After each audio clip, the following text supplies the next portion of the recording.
WhatsApp guys, I hope you are doing well. I am Veer, welcome to study IQ। Code देखिए कितनी शानदार है। इस कोड में बोला गया है कि कोई भी चीज तब तक इम्पॉसिबल होती है जब तक उसका सॉल्यूशन नहीं खोज लिया जाता है। जिस दिन सॉल्यूशन निकल जाता है उसी दिन वो पॉसिबल हो जाती है। मतलब ये है, आप लोगों ने कभी सोचा भी नहीं होगा कि जमीन के अंदर से मेट्रो चलेगी, किसी ने सोचा भी नहीं होगा कि हवाई जहाज हवा में उड़ेगा।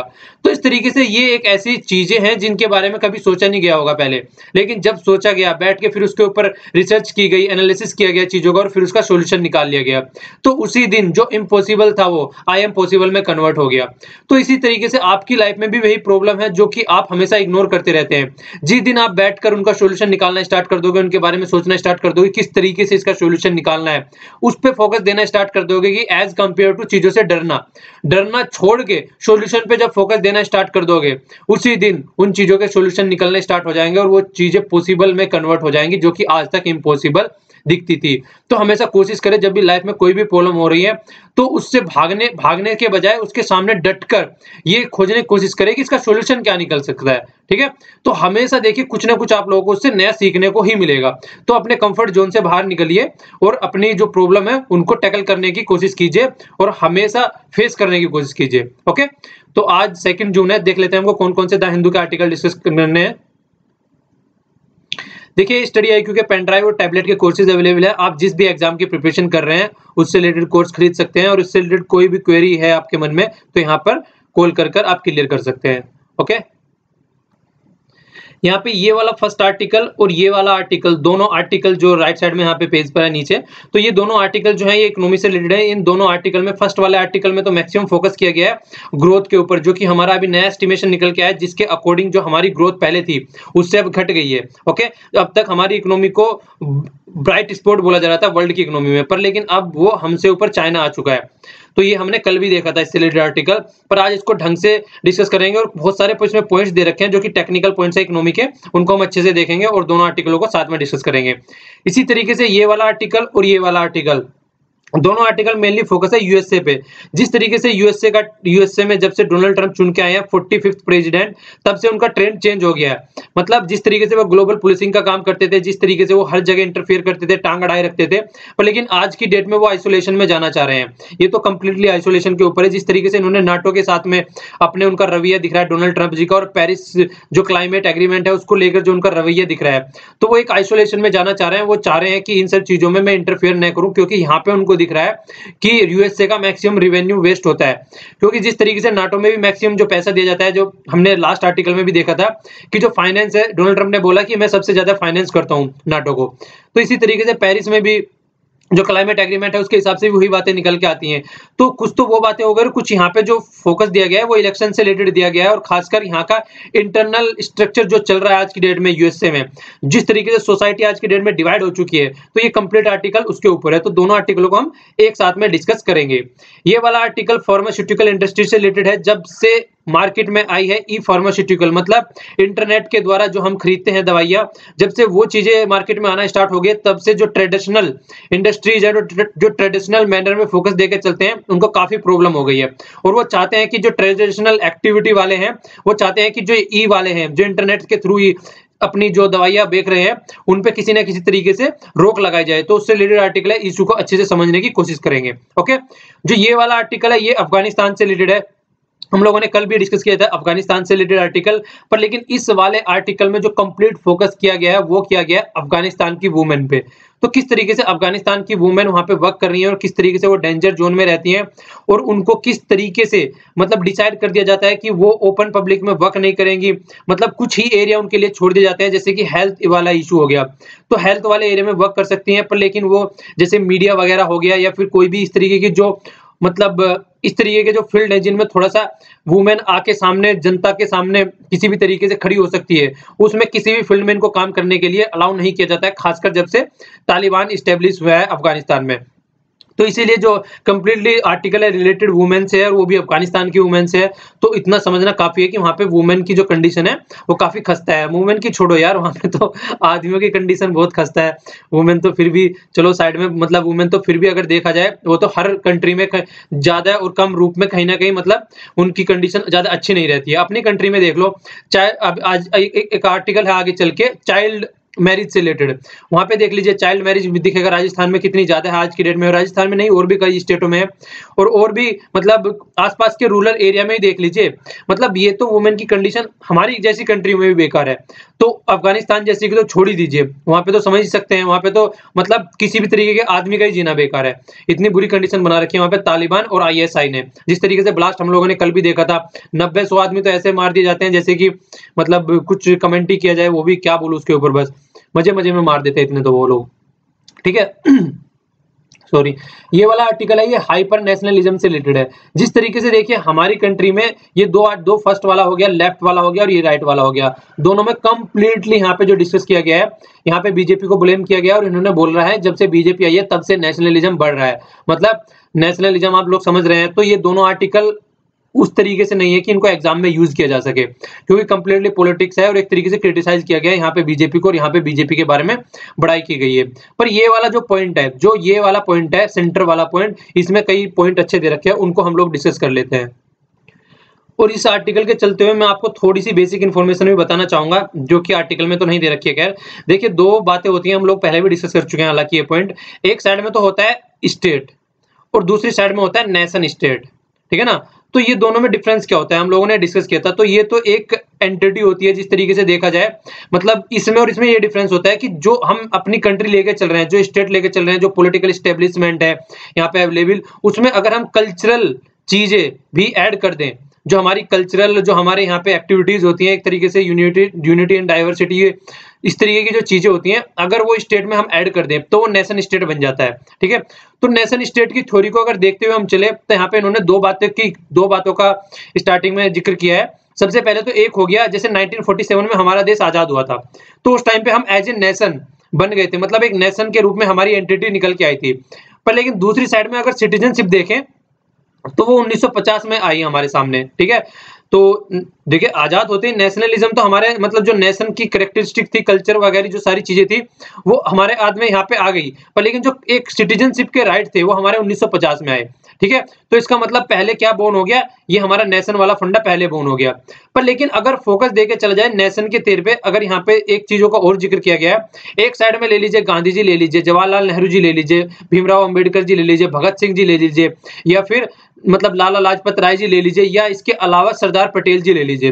तो जितने भी लीडर हैं, एक टाइम पे ये सारे लीडर थे, इन्होंने साथ मिलकर वर्क किया है। हालांकि इनके बीच में आइडियोलॉजी का डिफरेंस था, कहीं का बहुत सारे जैसे अंबेडकर जी हो गए, उनकी आइडियोलॉजी नहीं मिलती थी कई बार कईयों के साथ में। इसी तरीके से भगत सिंह की आइडियोलॉजी नहीं मिलती थी, सरदार पटेल जी की आइडियोलॉजी जवाहरलाल नेहरू जी के साथ में नहीं मिलती थी, पर भी फिर भी दोनों ने साथ मिलकर काम किया। तो इन चीजों को देखते हुए उस टाइम पे सब मिलके काम कर रहे थे, एक कंट्री बनाने के लिए, एक देश बनाने के लिए, एक आइडेंटिटी बनाने के लिए, जैसे कि इंडिया एक कंट्री बनाने के लिए। पर लेकिन आज की डेट में क्या देखने को मिल रहा है, जवाहरलाल नेहरू जी के अलग फॉलोवर बन गए हैं, वो अपना झंडा लेके घूम रहे हैं, गांधी जी के अलग फॉलोवर बन गए हैं, वो अपना झंडा लेके घूम रहे हैं, सरदार पटेल जी के अलग फॉलोवर बन गए, इसी तरीके से भगत सिंह जी के अलग फॉलोवर बन गए हैं। जो ये सब मिलके एक कंट्री बनाना चाहते थे, आज की डेट में सब अलग अलग अपना अपना झंडा लेके घूम रहे हैं कि मैं गांधी जी का फॉलोवर हूं, मैं भगत सिंह जी का फॉलोवर हूं। पर लेकिन इन्होंने कभी भी ऐसा नहीं बोला था, इन्होंने सबने हमेशा ये बोला था कि ये हमारी एक कंट्री है, सबको यूनाइट मिलकर रहना है। पर लेकिन आज की डेट में सबका नेशनलिज्म अलग निकल के आता है। कांग्रेस बताती है कि जवाहरलाल नेहरू जी का जो नेशनलिज्म था वो लेके चलो, बीजेपी बताती है सरदार पटेल जी का जो नेशनलिज्म था वो लेके चलो। तो सबके नेशनलिज्म आज की डेट में अलग अलग चल रहे हैं, ठीक है। तो ये फंडा यहाँ पे बताया गया है, जो सेंटर व्यू है। देखिए, हम सबको मिलकर वर्क करना है, अपनी कंट्री को एक साथ में मिलकर लेके चलना है। ये नहीं है कि सब अलग अलग अपने अपने एरिया में जो जिसको जो समझ में आ रहा है बस अपने अपने हिसाब से काम कर रहे हैं। हर एक आदमी की थिंकिंग अलग हो सकती है, हर एक आदमी का सोचने का, काम को करने का तरीका अलग हो सकता है। पर लेकिन जो एक गोल है वो कंट्री को आगे लेके चलना है, उसमें सबको मिलके एक साथ में रहना है। और एक ट्रेंड का और जिक्र किया गया है यहाँ पे, जिस तरीके से फ्रांस में इलेक्शन हुए हैं तो उसने एक काफी अच्छे तरीके से चीजों को अलग डायरेक्शन में डेवलप कर दिया है। क्योंकि फ्रांस में ये माना जा रहा था, अगर फ्रांस में जो कि मेयर है वो जीत के आ जाती पहले से, जो कि एक डोनाल्ड ट्रंप ही, जिसको मैं बार बार बोल रहा था उस टाइम पे, अगर वो जीत के आ जाती, ठीक है ना, तो कंडीशन बहुत ज्यादा खराब हो जाती। क्योंकि जो पेन थी, जो मतलब दो थे कंटेंडर यहाँ पे लास्ट में, एक तो जीत के आ गए थे लास्ट में, मतलब मैक्रून जो कि आज की डेट में प्रेसिडेंट है वहां पे, और दूसरी साइड में थी पेन, ठीक है ना, उनको ली पेन भी बोला जाता था। तो जो ली पेन थी उनका हमेशा से जो फंडा था वो हमेशा इसी तरीके का जिस तरीके का हम इस आर्टिकल में और इस आर्टिकल में डिस्कस करेंगे, डोनाल्ड ट्रंप वाला, तो उस तरीके का इसका फंडा था बिल्कुल। उसी तरीके से ये अपनी एक्टिविटी करने जा रही थी, मतलब आइसोलेशन में जाने जा रही थी, ग्लोबलाइजेशन को साइड में रखने जा रही थी, अपनी कंट्री पे फोकस करने जा रही थी और रिफ्यूजी वाली प्रॉब्लम को साइड में रखने जा रही थी। तो वैसे यूरोपियन यूनियन बाहर निकल चुका है, वो यूके बाहर निकल चुका है यूरोपियन यूनियन से। अगर फ्रांस में भी इस तरीके का प्रेसिडेंट आ जाता तो फिर कहीं ना कहीं बहुत ही सोचने वाली कंडीशन बन जाती कि यूरोपियन यूनियन एग्जिस्ट करेगा आने वाले टाइम में या नहीं एग्जिस्ट करेगा। पर लेकिन ये यूरोपियन यूनियन के सपोर्टर है जो कि अब चुन के आए हैं मैक्रोन जी, तो उन्हीं के बारे में अब जिक्र किया जा रहा है यहाँ पे थोड़ा सा कि फ्रांस के इलेक्शन भी जो आए हैं उन्होंने भी थोड़ा सा पैटर्न चेंज कर दिया गया है, वरना बहुत ही ग्रेव कंडीशन हो जाती नेशनलिज्म के ऊपर जो झंडा गाड़ के घूमते हैं अपने सर पे कि नेशनलिज्म ये है, नेशनलिज्म वो है। फिर बहुत जिस तरीके से डोनाल्ड ट्रंप कहते हैं कि सबसे पहले कंट्री बस अपनी यूएसए हो गया और दुनिया जाए ऐसी तैसी में, इसी तरीके से फ्रांस वाली जो ली पेन है उनका भी कुछ ऐसा ही मानना था। तो फिर मैक्रोन चुन के आ गए, तो अब वो जो एक्टिविटी वो चल रही थी उसमें थोड़ी शांति पड़ी है, तो उनका जिक्र भी हल्का सा ये कर रहे हैं। तो ये कंप्लीट आर्टिकल है यहाँ पे। आइए अब दूसरे आर्टिकल देखते हैं। कल में देखिए इसके ऊपर भी डिस्कशन किया था, यहाँ पे जो इसके ऊपर भी एक क्वेश्चन था वहां पे। देखिए यहाँ पे जो ग्रोथ की बात की गई है, यहाँ पे ये क्वार्टर की बात की गई है। कल भी कई सारे कमेंट थे कि एग्रीकल्चर का ग्रोथ बढ़ रहा है, तो पहले देखिए तो कहीं की बात कर रहा हूँ मैं, ओनली क्वार्टर की बात कर रहा हूँ यहाँ पे। तो क्वार्टर में डिक्रीज हो रहा है, ऐसा नहीं है कि ओवरऑल की बात की जा रही है। यहाँ पे भी क्वार्टर की बात कर रही है जीत। यहाँ पे क्वार्टर इसमें 2016-17 में जो क्वार्टर था ये 3 क्वार्टर की और ये 4th क्वार्टर की बात चल रही है। तो इसमें ग्रोथ डिक्रीज हुआ है जो कि अब एस्टिमेट आया निकल के, तो इसकी बात की जा रही है यहाँ पे। ठीक है, अब आइए आर्टिकल देख लेते हैं। तो एंजॉय कीजिए, थोड़ा सा कॉन्फिडेंट होकर पढ़ाई कीजिए। ओके चलिए अब आर्टिकल देख लेते हैं। देखिए आर्टिकल को देख लेते हैं। आर्टिकल में मैंने आप लोगों को पहले भी ये चीजें बता चुका हूं, एक साइड में होती है मॉनेटरी पॉलिसी और दूसरी साइड में होती है फिस्कल पॉलिसी। जो मॉनेटरी पॉलिसी होती है ये आरबीआई के कंट्रोल में रहती है और गवर्नमेंट ऑफ इंडिया के कंट्रोल में रहती है, पर दोनों का जो गोल होता है मोर और लेस मिला के क्या होता है, इकोनॉमिक ग्रोथ को किस तरीके से बढ़ाना है और किस तरीके से इन्फ्लेशन को कंट्रोल करना है और किस तरीके से सोसाइटी में एक स्टेबिलिटी रखनी है। तो इनका फोकस मेनली इन सब फंडों पे चलता है निकल के। और इसके अलावा देखिए जो यहाँ पे हमारा ग्रोथ वगैरह जो डिक्रीज होता है उसके कई सारे रीजन होते हैं। कभी भी एक चीज को हम रीजन नहीं बता सकते कि जिस तरीके से ग्रोथ डिक्रीज हुआ है। आज अरुण जेटली जी के भी कई आर्टिकल आए हैं उसी से रिलेटेड, जो ग्रोथ यहाँ पे अभी चिल्ला रहे हैं सबकी ग्रोथ डिक्रीज हो गया, ग्रोथ डिक्रीज हो गया। तो ग्रोथ डिक्रीज होने का कभी भी एक रीजन नहीं होता है। बहुत से बंदे बोल रहे हैं कि डिमोनेटाइजेशन की वजह से ग्रोथ डिक्रीज हो गया, बहुत से बोल रहे हैं ऑयल प्राइस की वजह से चीजें चल रही है। तो कई सारे रीजन होते हैं। मानसून का तो देखिए यहाँ पे हम बोल नहीं सकते क्योंकि मानसून हम लोगों ने डिस्कस किया, आपकी बार तो और भी पहले ही आ गया है। और पिछले कुछ 2-3 सालों से जो मानसून चल रहा था उसके हिसाब से अगर देखा जाए तो अब वाला मानसून अच्छे से निकल के आया। जिस तरीके से हमने लाल लीना एल लीना वाला कॉन्सेप्ट भी सब डिस्कस किया था, तो उसको हम नहीं बोल सकते हैं।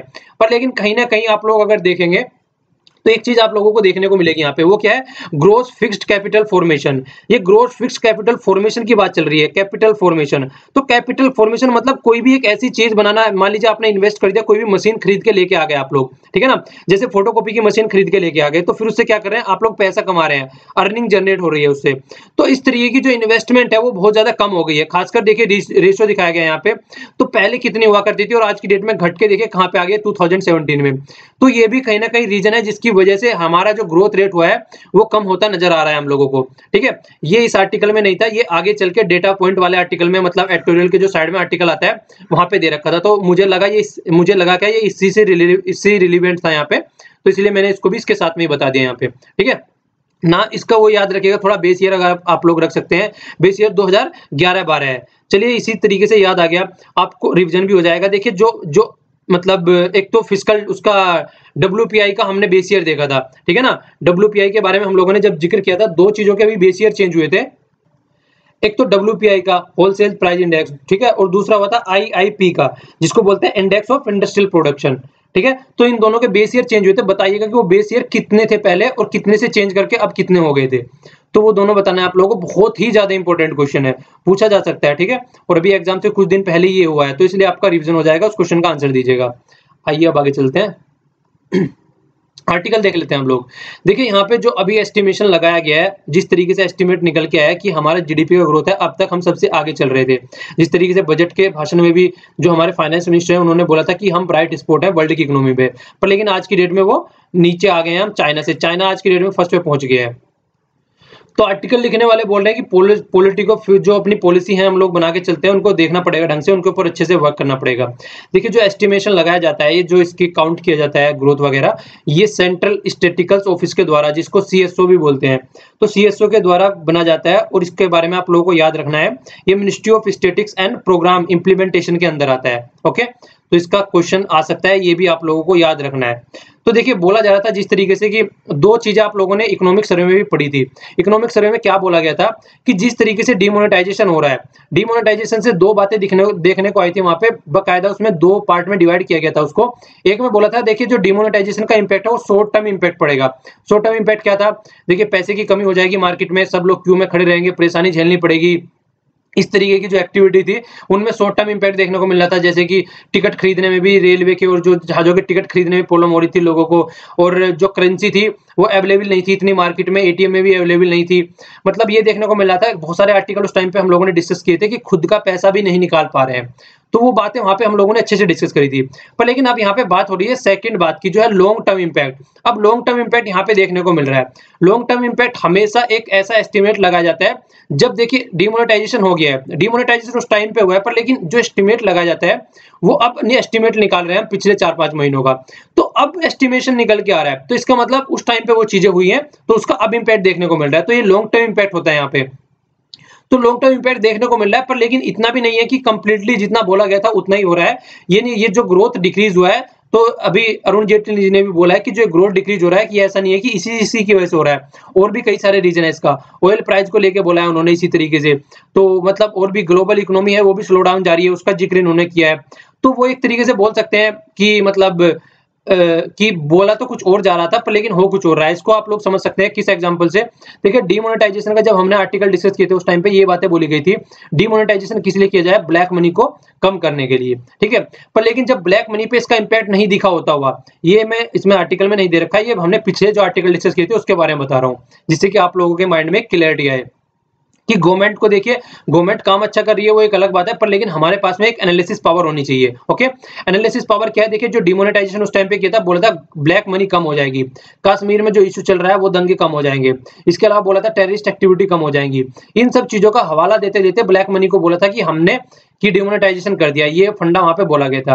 पर लेकिन अगर देखा जाए आज की डेट में, फिर जब जिनको दिखने लगा ना तो ब्लैक मनी वापस आ रही है ज्यादा, ना ही कश्मीर वाले फंडे ज्यादा सोल्व हो रहे हैं, और टेररिस्ट एक्टिविटी भी कोई ऐसा इंपैक्ट नहीं पड़ रहा है, तो इन्होंने क्या किया, फिर अपना जो सोच विचार की क्षमता थी वो चेंज कर दी। इन्होंने बोला डिमोनेटाइजेशन हमने किया डिजिटल इकोनॉमी के लिए, ठीक है। फिर इनका फंडा यहां से निकल के आया कि डिजिटल इकोनॉमी की तरफ को हमको चलना है, इसलिए हमने डिमोनेटाइजेशन दिया है। हमारी कंट्री को हम डिजिटल कैशलेस इकोनॉमी बनाना चाहते हैं, जिससे कि यहाँ पर चीजों को अच्छे तरीके से काउंट किया जा सके, जो कि हमारा इनफॉर्मल सेक्टर है उसको फॉर्मल सेक्टर में कन्वर्ट किया जा सके। तो फिर इन्होंने ये बातें बोलनी स्टार्ट कर दी।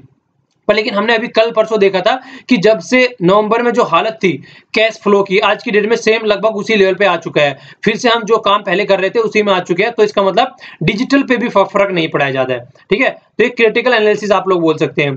तो दोनों तरीके से आप लोगों को पता होना चाहिए क्या पॉजिटिव इंपैक्ट है और क्या नेगेटिव इंपैक्ट है। अभी यहाँ पे जिक्र कर रहे हैं यहाँ पे जीवीए का, ग्रोस वैल्यू एडेड। तो देखिए ग्रोस वैल्यू एडेड का आप लोगों ने पहले भी इकोनॉमिक्स में भी कई बार इसका बारे में जिक्र सुना होगा। तो यहाँ पे एग्रीकल्चर में बोल रहे हैं कि इसमें भी स्लो डाउन आया है, ठीक है, स्पेंडिंग को लेके या फिर ग्रोथ को लेके, तो यहाँ पे भी स्लो डाउन आया है। इसको समझने से लिए आप लोगों को पहले इसकी टर्म समझ लीजिए है क्या एक्चुअली। देखिए जो जीवीए निकाली जाती है, एक तरफ तो हम जीडीपी निकालते हैं, ठीक है ना, जिसको ग्रोस डोमेस्टिक प्रोडक्ट बोलते हैं, वो निकालता है with in the physical boundary, जितने भी final goods and service produce किए जा रहे हैं कंट्री के अंदर, फिजिकल बाउंड्री के अंदर, जिसको कॉन्स्टिट्यूशन में लिखा भी गया है territory of India, territory of India.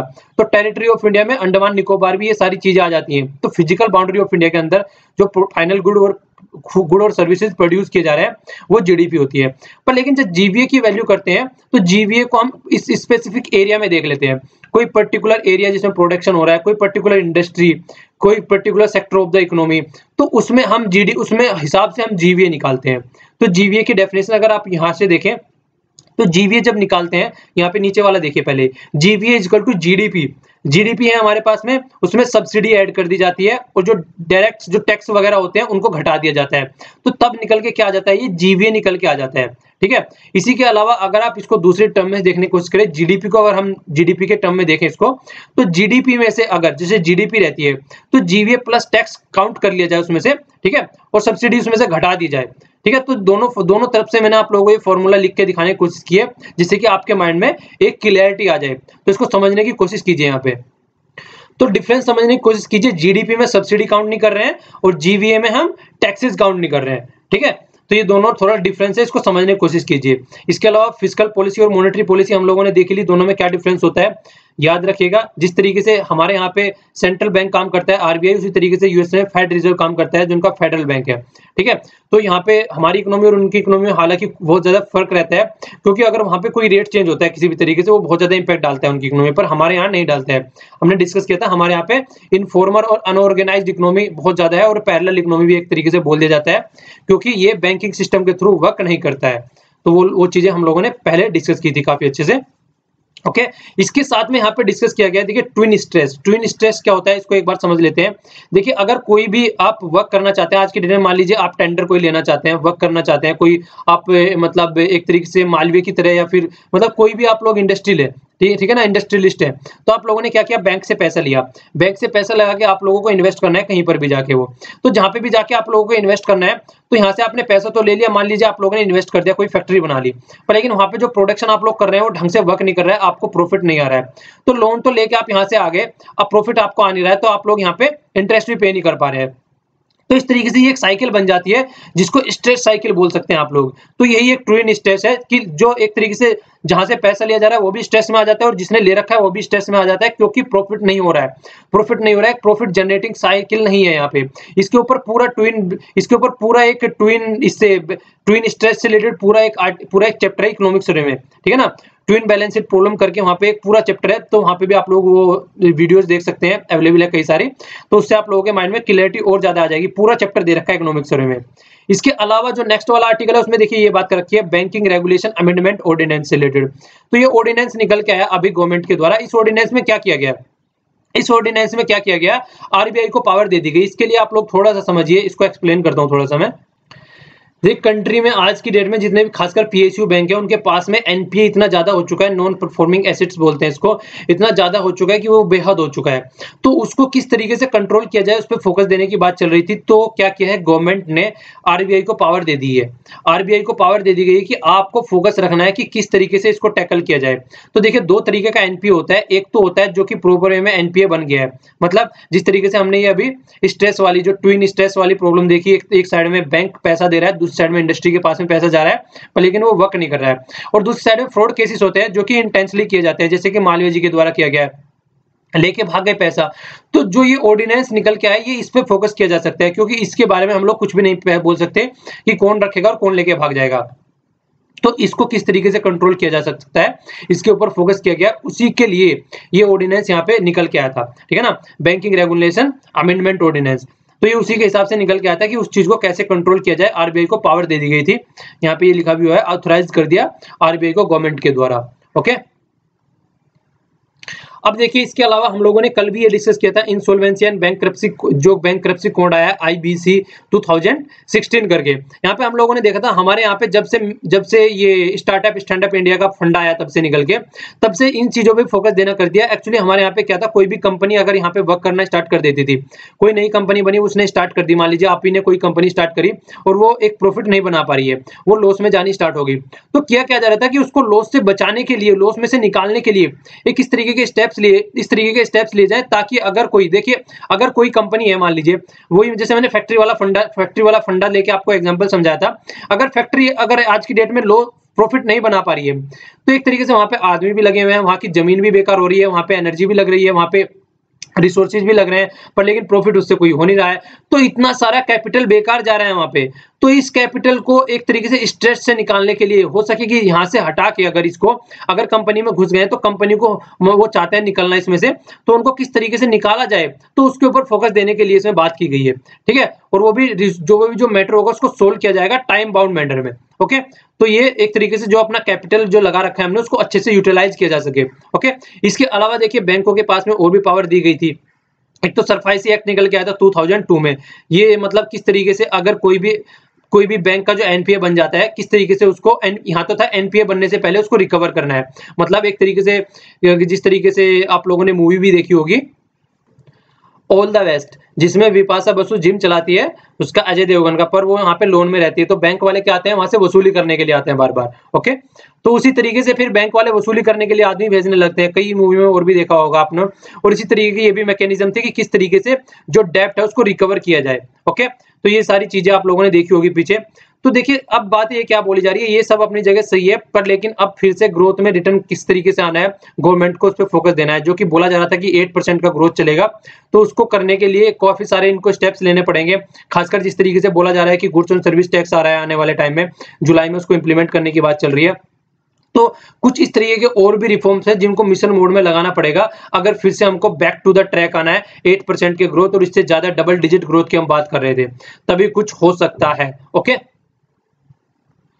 देखिए ये वाला आर्टिकल फार्मास्यूटिकल इंडस्ट्री से रिलेटेड है, वहां पे बातें बताई गई हैं कई सारी कि किस तरीके से चीजों को टैकल करके चलना है। मतलब जैसे कि एक तो ट्रेडिशनल ड्रग्स मेकर है जो कि अपनी दवाइयां नॉर्मल स्टोरेज से बेचते हैं, दुकानों से बेचते हैं, ठीक है ना, तो उस तरीके से जो उनकी सप्लाई करती है, एक तो वो वाले हैं। एक दूसरे आज की डेट में जो इंटरनेट के थ्रू बेचने लगे हैं, तो जब से इंटरनेट के थ्रू बेचने वाले हैं, जो ट्रेडिशनल वाले वर्क कर रहे थे उनका धंधा चौपट होता जा रहा है आज की डेट में। तो उसी के ऊपर ये आर्टिकल आया हुआ है। यहाँ पे अभी क्या होता है, 1 डे की स्ट्राइक की थी, जो ये मतलब इस तरीके से जो फार्मेसीज वाले हैं, जो कि खासकर ट्रेडिशनल वाले हैं, उन्होंने बोला था कि जो ई फार्मेसी आज की डेट में चल रही है वो थ्रेड बन चुकी है इन लोगों के लिए।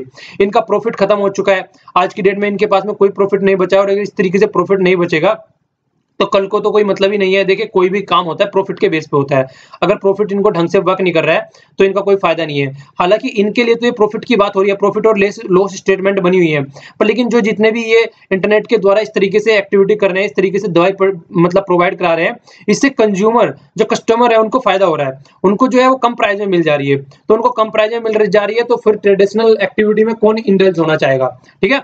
तो ये बातें बोली जा रही है, पर लेकिन उनको फायदा हो जा रहा है, तो लेकिन इनको नुकसान हो रहा है। पर वही बात है ना, जब बनाने वाले को नुकसान होगा तो खाने वाले को और यूज करने वाले तो बाद में सोचा जाएगा ना, पहले तो उनके बारे में सोचना है। तो यहाँ पे इस आर्टिकल में वही सारी चीजें डिस्कस की गई है। तो यहाँ पे बताया गया है उसी तरीके से। देखिए वो जो ई वाले हैं, जो ई फार्मेसीज हैं, वो क्या करते हैं, इसको बहुत ही कम प्राइस पे बेचते हैं, तो इससे इनको बहुत ज्यादा नुकसान होता है। तो स्ट्राइक बुलाई गई किसके द्वारा, all India organisation of chemists and the druggist, ठीक है ना। तो इनके द्वारा ये एक स्ट्राइक बुलाई गई जिससे कि इन चीजों पर रोक लगाई जा सके, ठीक है। ई इंडस्ट्री जो चल रही है इस पर किसी तरीके से रोक लगाई जा सके। तो फोकस किस लिए किया जा रहा है, जो ट्रेडिशनल जो है उनको सेव करने के लिए, पर लेकिन कंज्यूमर का इंटरेस्ट है उसको देखा नहीं जा रहा है। ये बातें यहाँ पे बोली गई है आर्टिकल में।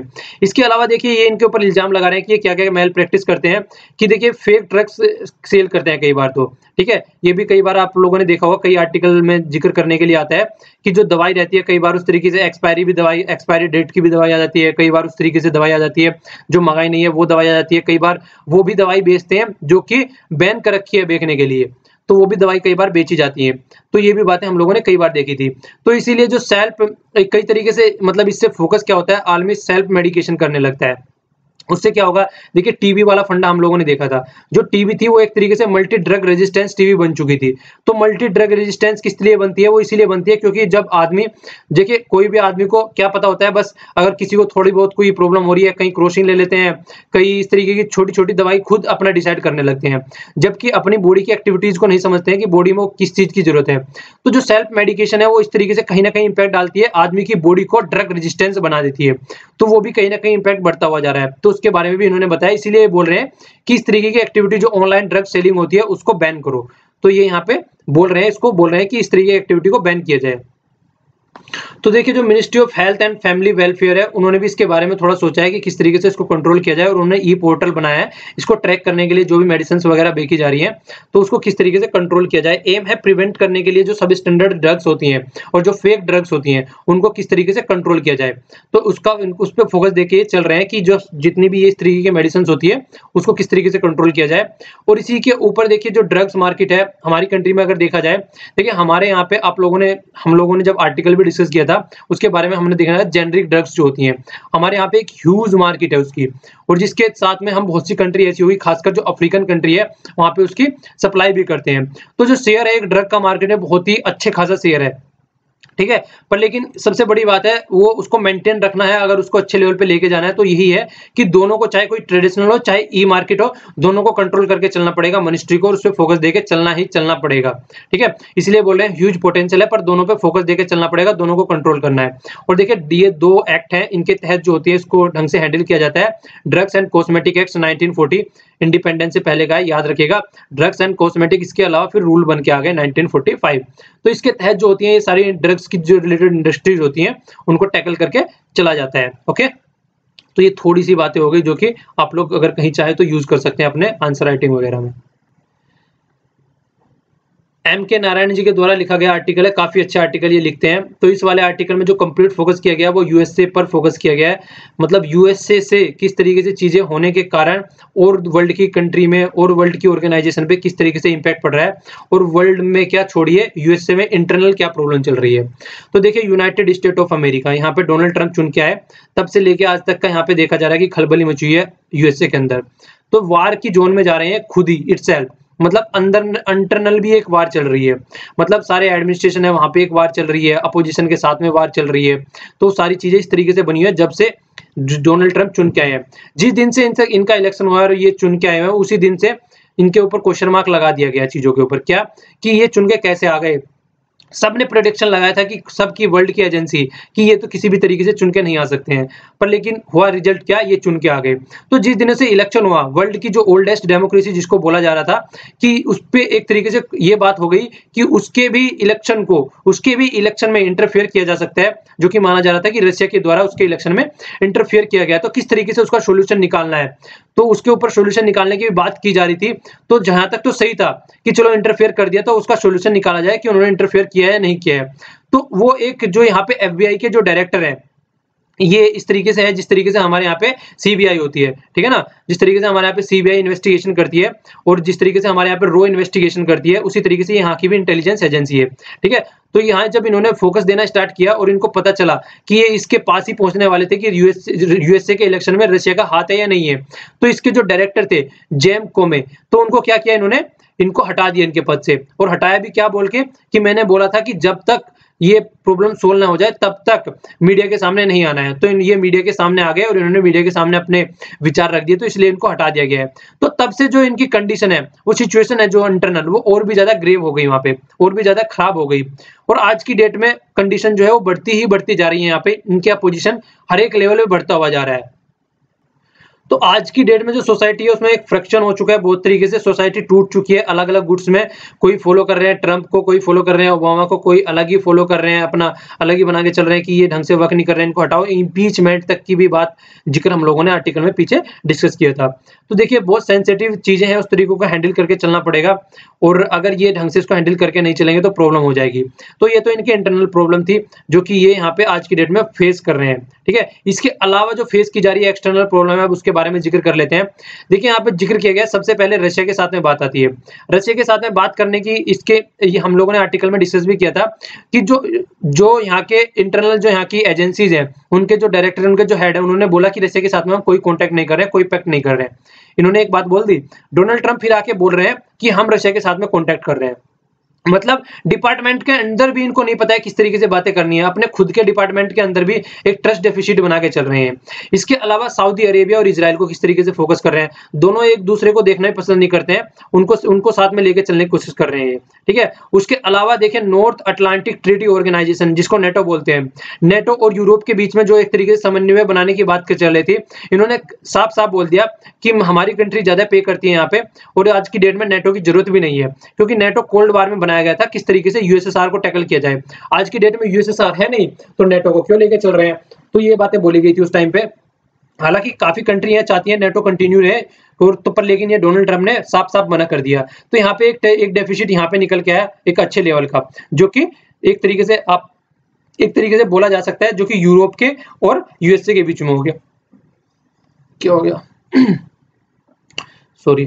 इसके अलावा देखिए चाइना के साथ में और नॉर्थ कोरिया के साथ में इनके जो रिलेशन चल रहे हैं, चाइना के साथ में पहले तो इन्होंने बोला कि चाइना वन चाइना पॉलिसी को हम नहीं मानेंगे, उसके बाद में फिर उन्होंने कुछ टाइम बाद में आके बोलना स्टार्ट कर दिया कि हम इसको मानेंगे। नॉर्थ कोरिया के साथ में ये क्या कोशिश कर रहे हैं कि चाइना इनकी हेल्प करे नॉर्थ कोरिया को हैंडल करने में, पर सबसे पहले तो इनको चाइना को हैंडल करना पड़ेगा ना, उसके बाद में नॉर्थ कोरिया के बारे में सोचा जाएगा। नॉर्थ कोरिया तो अपनी दुनिया में रहते हैं, उनको ऊपर किसी की रोक टोक है ही नहीं, तो ये भी बात यहाँ पे बोली जा रही है।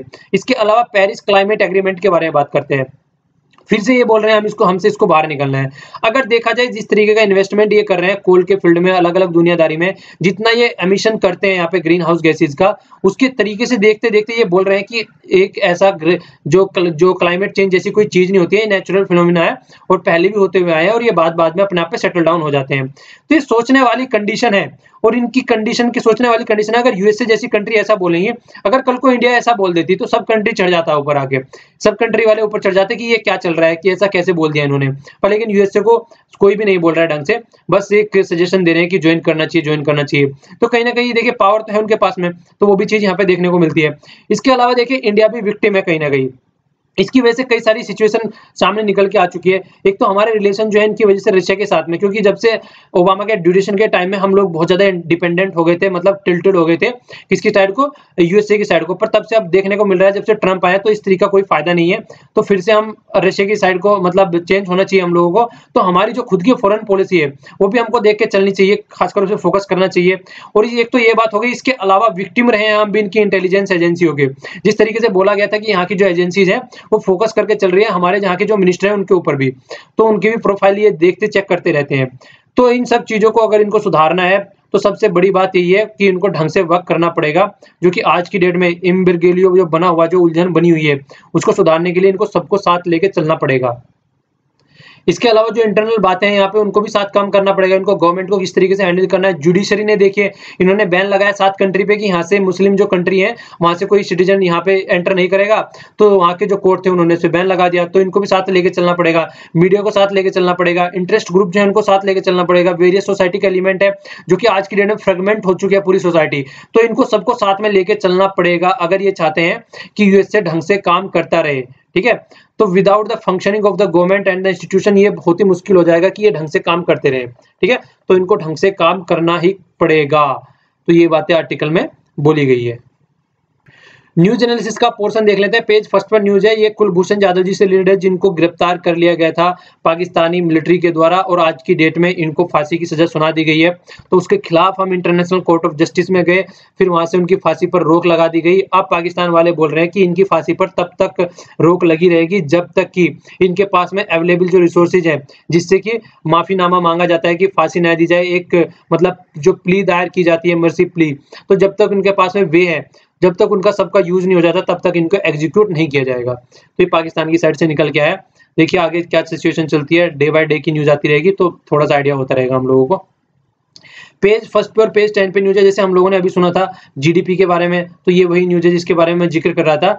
ये जेटली जी बोल रहे हैं कि ये जो है ग्लोबल फैक्टर भी है उसके पीछे इन्वॉल्व। ऐसा नहीं है कि जो ग्रोथ स्लो हुई है वो डिमोनेटाइजेशन से ही हुई है, डिमोनेटाइजेशन ओनली फैक्टर नहीं है, ग्लोबल फैक्टर बहुत सारे हैं। जिस तरीके से अगर मान लीजिए यूएसए में रेट ऊपर नीचे हो रहा है तो उससे इफेक्ट पड़ता है, ऑयल प्राइस ऊपर नीचे हो रहा है तो उससे इफेक्ट पड़ता है, तो कई वर्ल्ड की इकोनॉमी जो वर्क नहीं कर रही है ढंग से उसके ऊपर इफेक्ट पड़ता है।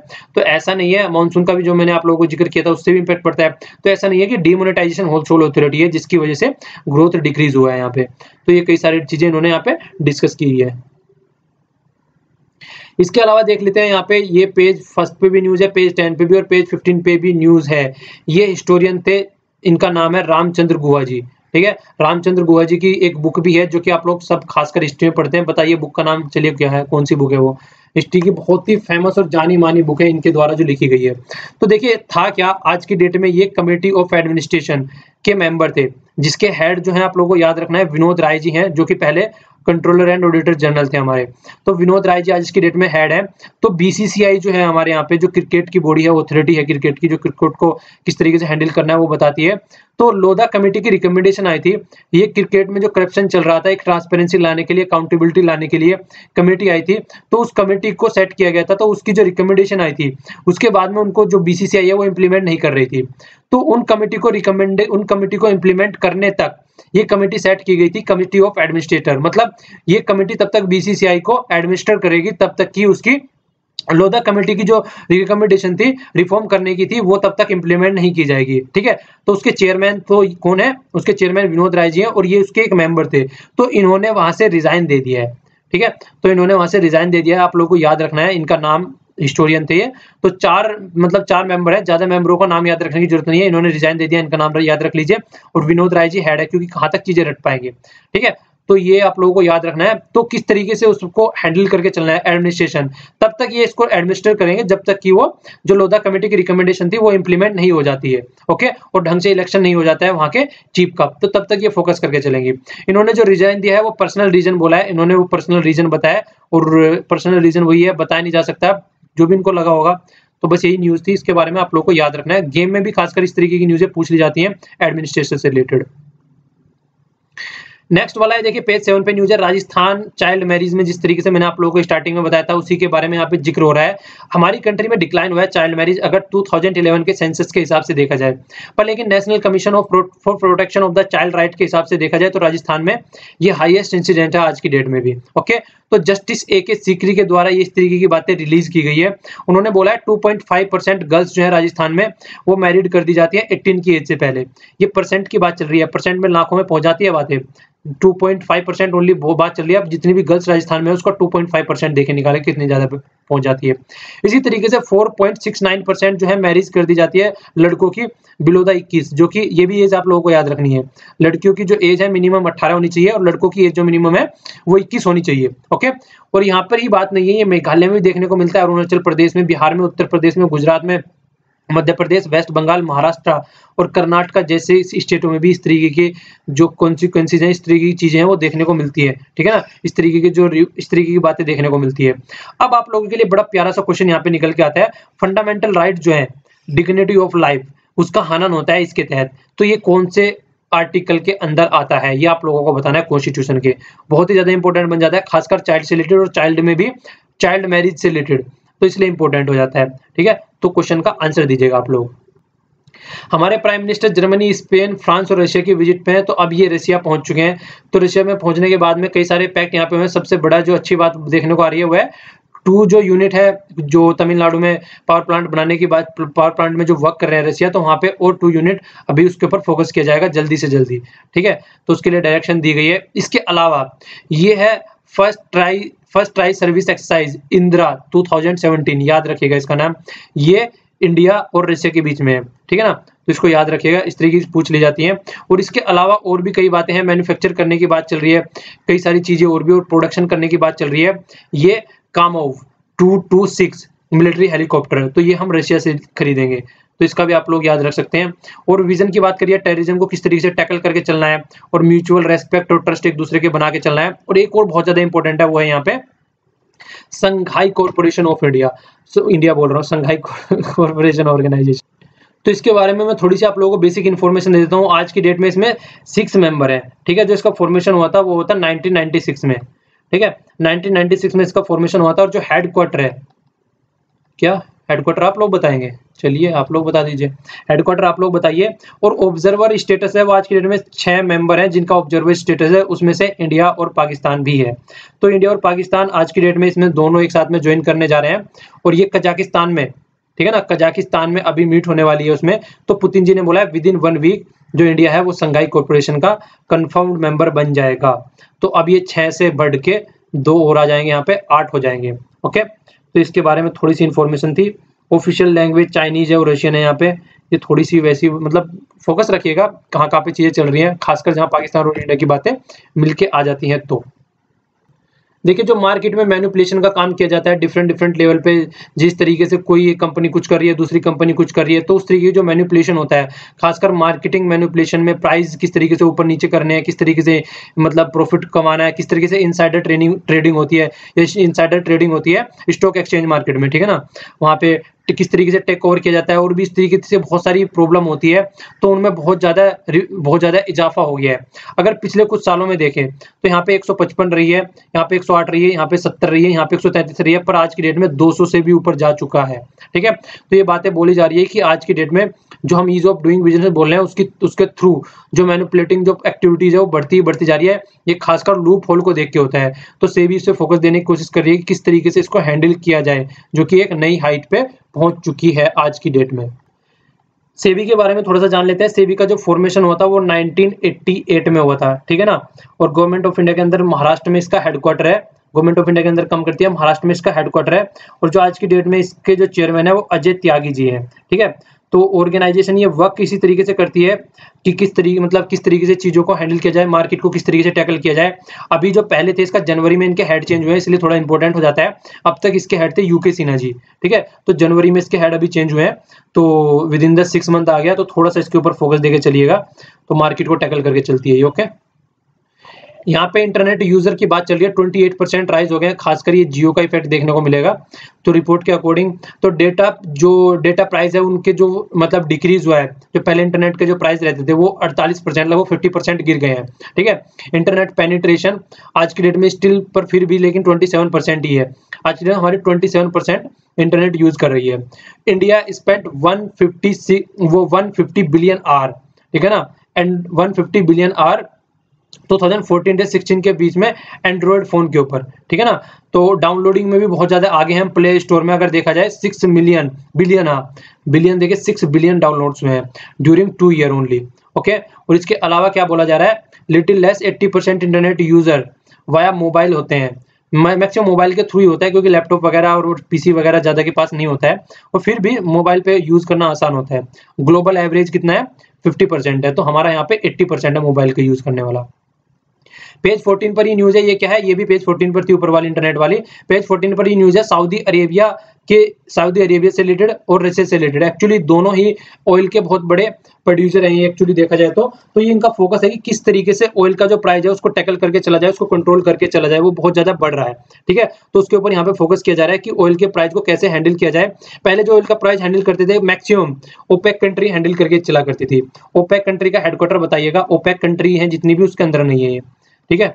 पहले कई बार पूछ चुका हूँ, रिवीजन कर लीजिए। ओके, तो देखिए ये बताया गया था कि मतलब पहले क्या करती थी, ये कंट्री हैंडल कर लेती थी, पर उसके बाद में फिर कई जगह और ऑयल निकलना स्टार्ट हो गया, जैसे कि रशिया वगैरह हो गया, जो कि काफी अच्छा मार्केट है। तो फिर क्या हो गया, आप पहले तो ये ऑयल का जो प्राइस था वो हैंडल कर लेते थे, पर लेकिन अब इनके आउटसाइड भी बहुत सारी कंट्री ऐसी आ गई जहां पे ऑयल प्रोड्यूस होता है, तो अब इनको उनके साथ में मिलकर काम करना होता है ऑयल मार्केट को टैकल करने के लिए। तो इसीलिए रशिया को बुला के सोच रहे हैं किस तरीके से कट डाउन किया जाए उसमें, ताकि ऑयल का जो मार्केट है, ऑयल की जो प्राइस है उसको हैंडल करके चला जा सके। ओके, अब ये आंसर देख लीजिए। प्रथम एनजीओ के बारे में मैंने जिक्र किया था, इसकी annual status of education report Acer निकल के आती है, ठीक है। तो ये इसके द्वारा निकाली जाती है। एस्टेब्लिश 1994 में हुआ था, मुंबई में हेडक्वार्टर है, और बनाई इन दोनों के द्वारा गई थी। ओके, इसके अलावा फंडामेंटल राइट के बारे में मैंने पूछा था। पार्ट 3 में फंडामेंटल राइट आते हैं, किससे कितने तक आता है, 12 से 35 तक आते हैं। Directive principle of state policy part 4 में आते हैं, अंडर आर्टिकल 36 से 51 तक आते हैं ये।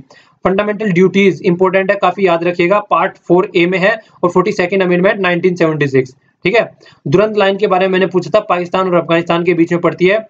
सेकंड एडमिनिस्ट्रेटिव रिफॉर्म कमीशन 2005 पूछा था मैंने, किस कब बनाया गया था, 2005 में बनाया गया था, और वीरप्पा मोइली जी थे जो इसके चेयरपर्सन थे। ओके, तो आज के लिए इतना ही। पीडीएफ आप लोगों को नीचे मिल जाएगी। लेक्चर पसंद आया तो लाइक कीजिए, और नहीं पसंद आया तो डिसलाइक कीजिए। Thanks a lot for listening. जय हिंद।